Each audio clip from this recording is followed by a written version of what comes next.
Assalamualaikum warahmatullahi wabarakatuh. Selamat datang di channel Lentera Sunyi. Bersama saya Jojo, admin Lentera Sunyi. Dalam video kali ini, admin tidak menceritakan pengalaman mistis pendakian, tapi saya akan menceritakan pengalaman mistis beberapa mahasiswa saat sedang melaksanakan kuliah kerja nyata atau KKN. Mereka berasal dari salah satu universitas di Jawa Timur, dan untuk tempat mereka KKN, mohon maaf, kami tidak bisa menyebutkan tempatnya. Kita ambil benang merahnya saja dalam cerita mistis mereka. Admin akan menceritakan melalui sudut pandang salah satu narasumber. Sebut saja namanya Fiona. Perkenalkan, namaku Fiona dan ini kisahku. Waktu itu, aku beranjak semester 6, di mana setiap mahasiswa wajib untuk mengikuti kuliah kerja nyata atau KKN. Saat itu pembagian kelompok diatur oleh naungan universitas. Terbentuklah kelompok KKN yang terdiri dari berbagai fakultas dan jurusan yang berbeda. Kita kuliah kerja nyata dilaksanakan saat bulan puasa, tepatnya bulan Juli. Sebelum kita melakukan KKN di lokasi, terlebih dahulu kita melakukan pembukaan KKN bersama rektorat. Posisi saat itu liburan kuliah sudah berlangsung dan aku pulang kampung ke rumah. Aku berangkat dari rumah ke terminal. Sejujurnya, hati sudah merasa nggak enak. Ditambah, saat naik bis itu aku sekilas melihat kaca depan bis retak.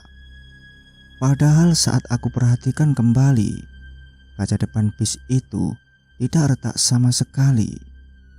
Entah itu hanya halusinasi atau sebuah firasat, aku tak mengerti. Waktu itu, bis yang aku tumpangi penuh. Jadi aku terpaksa duduk di depan, tepatnya tempat duduk kernet. Perjalanan keluar dari terminal itu masih aman terkendali, hingga tiba di jembatan dekat pom bensin. Posisi di depan bis yang aku tumpangi ada 2 mobil kecil dan 1 bis besar. Secara logika, walau bis kecil pun untuk melewatinya tidak akan bisa. Tapi bis yang aku tumpangi nekat untuk melajukan, menerobos 2 mobil kecil itu dan 1 bis besar. Saat hampir bisa mendahului, di depan tiba-tiba sudah ada truk yang siap menghantam.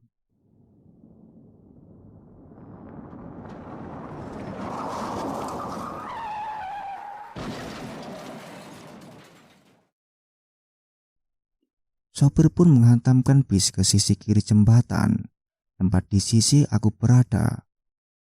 Aku masih ingat sekali itu, dan waktu itu aku melihat dengan jelas bis itu menghantam tiang jembatan.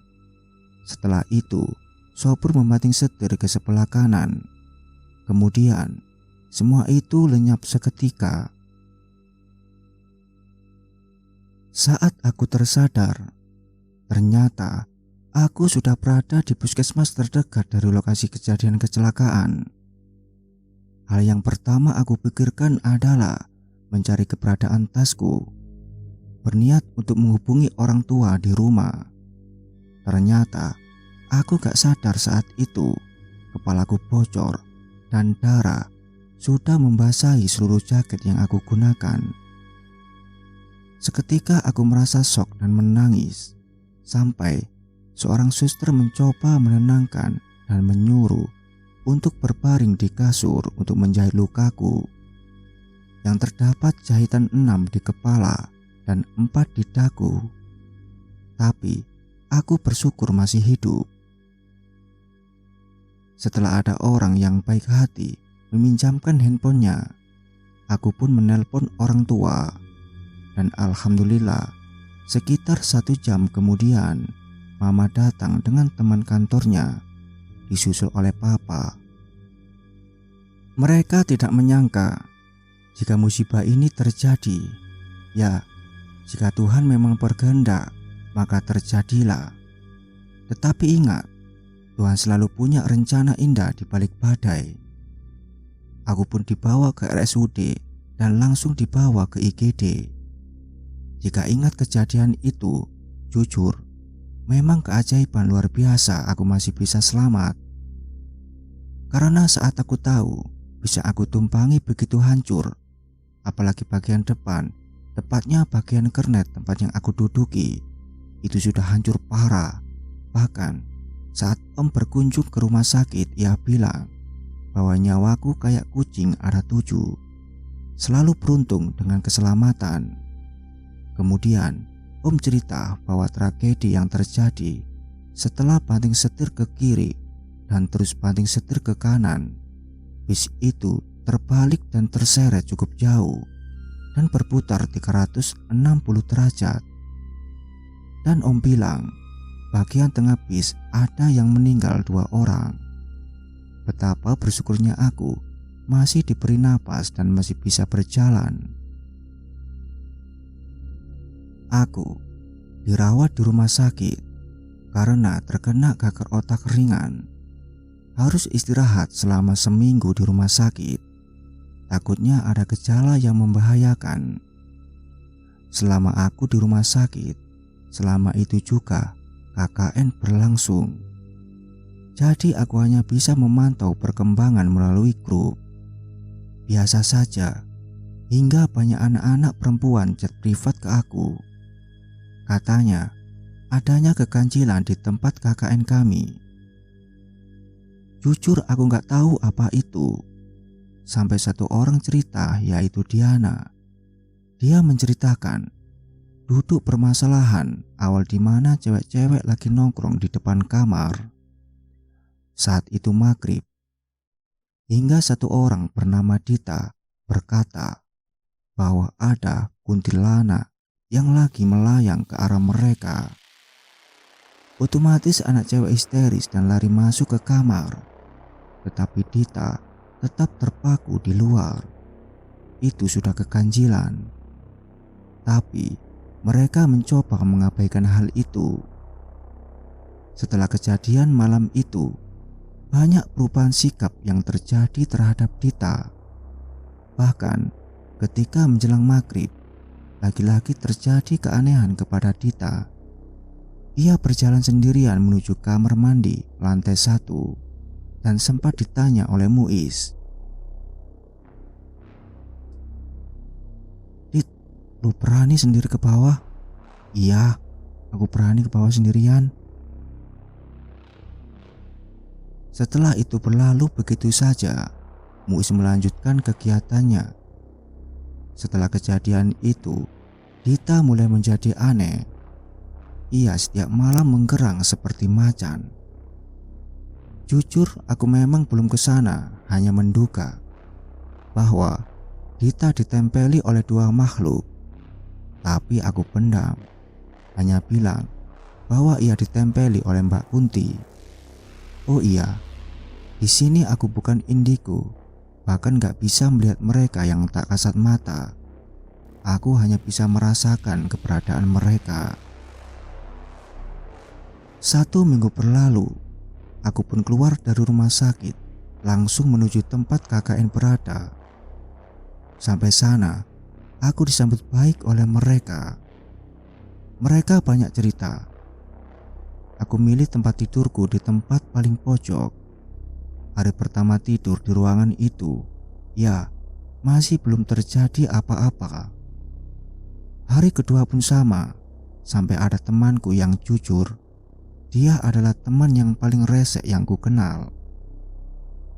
Bayangkan saja, dia bangga punya uang, tapi kasur aja gak sanggup beli. Bahkan, kasurku yang kecil minta dibagi 2. Perasaanku mangkel banget waktu itu. Dia sombongnya selangit, tapi nyatanya tidak seperti kesombongannya. Paginya, aku cerita sama teman-temanku yang lain. Dan setelah aku selesai bercerita, tiba-tiba Dita menawariku untuk tidur bersamanya. Aku pun mengalah. Kasurku biarkan saja cewek resek itu yang pakai. Tepat di hari ketiga, aku tidur di sebelah Dita. Disinilah awal keganjilan itu terjadi. Saat tengah malam pas semua orang tertidur, aku pun terbangun oleh suara gerangan halus, tapi seperti terdengar dekat sekali di kuping. Sontak aku terbangun dan berusaha membangunkan Dita, tapi dia tidak bangun-bangun. Hingga akhirnya aku memakai kuku, kemudian aku tancapkan ke lengkungan tengah di bawah hidung dan di atas mulut Dita. Tapi tidak berhasil juga, hingga suara gerangan itu berganti dengan suara gerangan kasar, seperti suara laki-laki. Entah kenapa, aku tampar dia sekeras mungkin. Sampai beberapa teman cewek terbangun, diikuti oleh Dita yang juga tersadar saat itu. "Lo gak sakit kan gue tampar keras?" tanyaku. Dan anehnya, ia hanya bilang kalau tidak merasakan apa-apa. Bahkan sakit pun tidak. Saat itu, dugaanku kuat sekali bahwa Dita kena di 2 tempat. Pertama depan kamar dengan Mbak Kunti, dan kedua di kamar mandi dengan genderuwo. Aku juga mengalami kejadian di mana aku susah tidur. Selalu bawa earphone dimanapun aku berada. Karena saat gak bisa tidur, bisa dengerin lagu, pikirku. Posisi itu tanpa sadar, hingga azan subuh berbunyi. Bertepatan azan berbunyi, terdengarlah tangisan suara perempuan. Sumpah, seluruh tubuhku merinding. Cepat-cepat aku pasang earphone dan berusaha untuk tidur. Paginya, aku cerita sama Diana. Dan setelah aku cerita, bukannya merasa tenang, malah tambah merinding. Kata Diana, sebenarnya di belakang gedung banyak sekali makhluk tak kasat mata. Namun, sudah dipagari oleh kakaknya, hingga mereka yang tak kasat mata tidak bisa masuk. Bahkan, dia juga mengalami ada suara kuku yang seperti mencakar-cakar kaca. Banyak keanehan yang mulai terjadi, hingga kita memutuskan jika ke lantai 2, tepatnya kamar mereka saat posisi kosong, diwajibkan membawa pasangan. Meskipun banyak keanehan di sini, kita pun berusaha fokus untuk segala program kerja kita. Melakukan praktek masase di balai desa, kunjungan di sekolah, pembuatan permen susu di balai desa untuk ibu-ibu PKK. Dan setelah maghrib, kita mengajar pelajaran untuk SD, SMP, dan SMA. Kita juga tahu bagaimana mengatasi Dita dengan cara tidak membuatnya ketawa berlebihan ataupun sedih berlebihan, dan hal itu efektif. Hingga 4 hari sebelum kepulangan kami kumpul di depan kamar sekitar jam 7 malam. Aku merasakan kehadiran Mbak Kunti di pohon yang berada tepat di luar kamar, tepat di sebelah kami rapat saat itu. Tapi kami mencoba tidak pedulikan hal itu, sampai tiba-tiba aku merasakan hawa panas itu menerpaku. Diana dan Nyoman juga merasakan hal yang sama. Kemudian aku bilang ke Nyoman jika Mbak Kunti ada di pohon itu. Ternyata ia juga tahu karena ia juga merasakannya. Diana dengan kameranya menjepret pohon itu dan terlihat cahaya samar-samar di pohon membentuk sosok. Aku semakin tidak nyaman dan berharap rapat ini segera berakhir. Rapat berakhir pukul 8 malam. Akhirnya beberapa orang ke kamar, sisa 3 orang di luar kamar, yaitu Gadis, Yeni dan Nasir. Mereka bermain gitar sampai tengah malam. Sedangkan aku lebih memilih di kamar dan entah apa yang aku pikirkan saat itu. Aku mencoba menghubungi teman yang tahu hal-hal seperti ini. Aku pun cerita dari awal dan kemudian bertanya bagaimana cara magerin gedung ini. Dia bilang beli garam kerasak dan taburkan di sekeliling gedung setelah maghrib. Dan dia menambahkan sarannya untuk beli kunyit dan diminumkan ke Dita. Paginya aku dan Diana membeli garam kerasak, begitu juga kunyit. Setelah itu aktivitas berlanjut seperti biasanya. Hingga menjelang setelah maghrib, aku dan Diana langsung magerin keliling gedung itu. Setelah mengitari gedung dengan membaca doa, suasana begitu tenang. Ya tenang, tapi aku dan Diana harus tetap bertahan dengan beban yang kami bawa. Saat kami hendak kembali ke kamar, tiba-tiba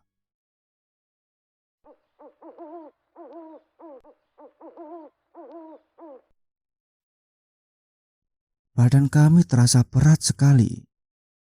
Aku baru tahu, ternyata ini resiko kalau magerin makhluk gaib. Dan ketika sampai di kamar, langsung aku menyerahkan kunyit yang sudah diracik ke Dita untuk diminum. Dan sisanya aku taruh di bawah kasur, sambil aku kasih air di bawah kasurnya. Pesan temanku, jangan sampai di tempat itu ada keributan. Tetap damai agar tidak memancing mereka yang tak kasat mata. Malam ini ada rapat lagi. Di tengah rapat, aku sempat menentang keputusan sepihak dari ketua kami. Karena tanpa didiskusikan, kami harus mengeluarkan dana untuk mengadakan acara saat perpisahan KKN nanti. Setelah rapat selesai, ketua kami keluar dan aku, Diana dan Dita kembali ke kamar. "Dit, gimana perasaan lo?" tanyaku. "Tenang Vi, udahan." "Syukur deh, mending lo sekarang istirahat," ucap Diana. Dita pun istirahat. Aku dan Diana tetap standby di kamar.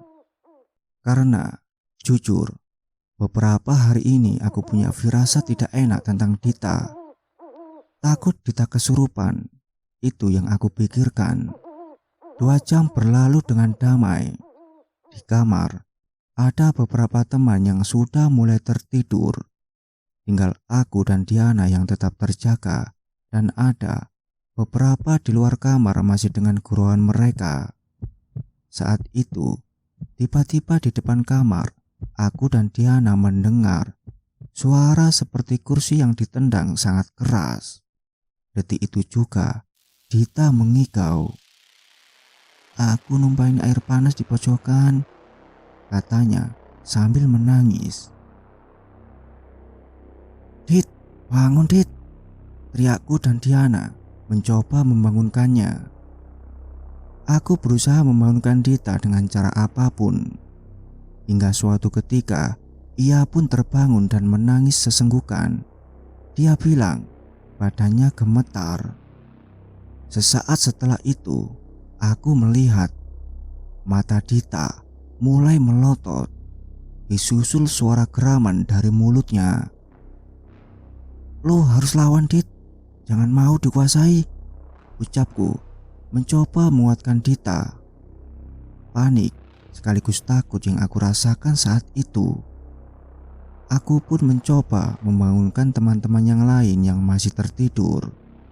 Sampai akhirnya mereka pun terbangun. Aku mencoba pegangi Dita dibantu teman-teman yang lain. Tepat saat aku memegangi punggung Dita, aku mulai tidak kuat. Bahkan dibantu oleh Dewi pun tidak sanggup. "Rek, panggil cowok yang badannya paling besar. Tolong Rek," teriakku. Akhirnya ada beberapa temanku ke kamar sebelah untuk manggil Muiz. Karena badannya yang paling besar, ia pun memegang punggung Dita. 3 orang yang memegang. Sumpah, itu masih sangat terasa berat. Teman-teman yang lain membacakan ayat kursi. Kondisi Dita hanya menangis tidak jelas hingga dia terdiam. Saat itu, aku berusaha menghubungi temanku yang mengerti hal gaib lewat telepon dan menceritakan padanya apa yang aku alami saat ini. Dia cuma bilang, "Tanya siapa nama dia. Kalau nggak ada jawaban, berarti itu masih ada yang merasukinya," katanya. "Siapa nama kamu?" Aku bertanya dengan Dita, mencoba memastikan dia masih kesurupan atau tidak. "Siapa nama kamu?" Tapi tak ada jawaban. Malah yang terjadi, Dita yang awalnya sudah mulai tenang dan hanya menangis, kembali terdengar suara geraman kasar dari mulutnya. Dan dia kembali berontak dan mengamuk. Beberapa orang berusaha untuk memegangi kakinya, tangannya. Kita memeganginya sambil membaca doa. Tanpa sadar, kita terseret cukup jauh, 1 meteran dari tempat awal Dita berada. Aku merasa memang di pojok ruangan itu ada sosok besar yang mengawasi kami, dan temanku juga bantu dari jauh agar lekas selesai. Kembali aku mencoba menguatkan Dita. "Dit, lawan. Aku yakin lo bisa lawan. Jangan mau kalah sama mereka," ucapku ke Dita. Tak disangka, tak berselang lama setelah aku bilang seperti itu, akhirnya Dita sadar juga. Saat itu, suasana kacau balau. Sebagian anak perempuan tidak berani untuk tidur di kamar cewek. Mereka mengungsi ke kamar cowok. Tapi, ada beberapa pula yang masih stay di kamar. Seperti aku dan Diana, kita menjaga Dita hingga pagi.